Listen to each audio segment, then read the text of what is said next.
Hello chess lovers, Suren here, and in this video I would like to share with you an aggressive attacking game played by 15-year-old Indian chess grandmaster Nihal Sarin.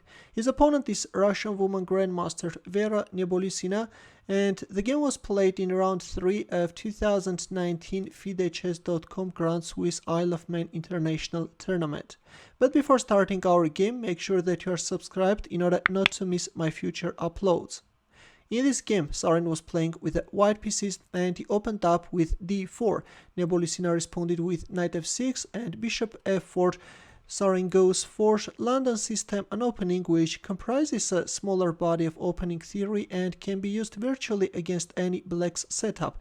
g6 by Nebolsina, knight c3 d5, e3, bishop g7, and h4. White wants to launch a quick attack on the king's side. h5, black is stopping the h-pawn's further advancement, but is making his king's side somewhat vulnerable. Later, by going for g4 advancement, white will break into pieces black's king's side. Meanwhile, we have knight f3 and black castles kingside. Another popular alternative is bishop g4, a move which Maxim Vacher-Legraf made against Aronian in 2018. But in our game we have castling kingside, knight e5, c6, bishop e2, and knight fd7. Well, not the best move. Knight bd7 looks more natural. In this case, already going for g4 advancement is not possible because this knight is on f6 and is keeping eye on g4 square. But in our game, after bishop e2, we have knight fd7, to which Sarin responded with a powerful g4 move. Knight takes e5 by Nebolsina, bishop takes e5, bishop takes g4. In here we have the exchange of light squared bishops, and queen takes g4. After several exchanges, white managed to get a very aggressive attacking position. Knight d7, and this time we have f4, queen c8. Of course, moves like h5, winning a piece, won't work. In this case, again, white can proceed with the attack by going for h5, and I have to tell you that a similar idea we will see in our game. But first, after f4, black played queen c8. Already knight takes e5 can force an exchange of queens, that's why white played queen g3, after which only then Nebolsina played f6 and trapped white bishop.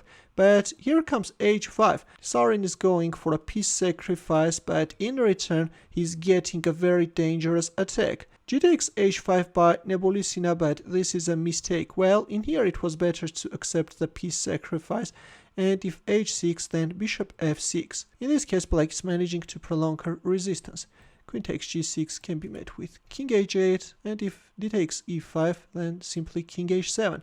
But in our game after h5, we have g takes h5, which is allowing white to gain a huge advantage. Here Sarin castled queenside, which allowed him to switch his queenside rook into the attack as well. Finally, black accepted the piece sacrifice, but now comes rook g1 with a direct mating threat.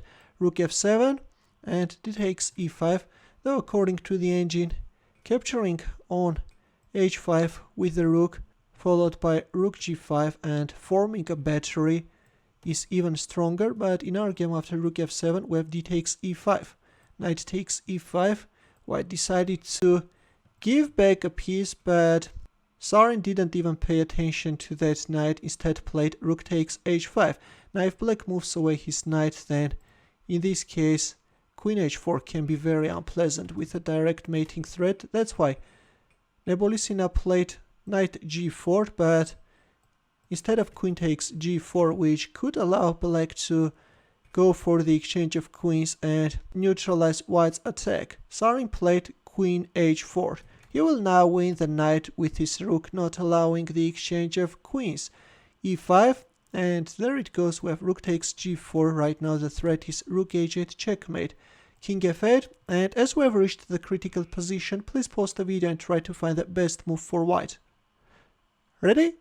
Well, in typical positions, when the opponent has a fianchettoed bishop, the bishop is usually playing a key role in the defense. In this case, again, this dark squared bishop was very strong all the time, was covering black king and was neutralizing white's attack. That's why Sarin went for an exchange sacrifice and captured on g7.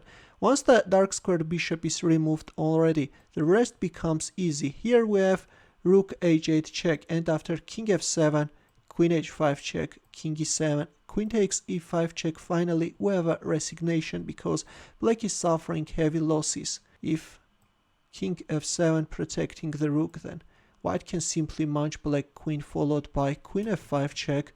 Black is also losing her rook. That's why after queen e5 check we have a resignation. A nice attack by Nihal Sarin, which I hope that you enjoyed greatly.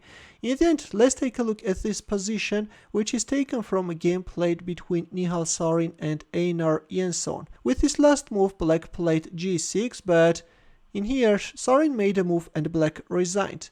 Please pause the video and try to find the winning move for white. I will wait for your answer in the comment section. Thanks for watching. Here are more suggestions for you. Feel free to check them out as well. I will see you in my next video. Take care.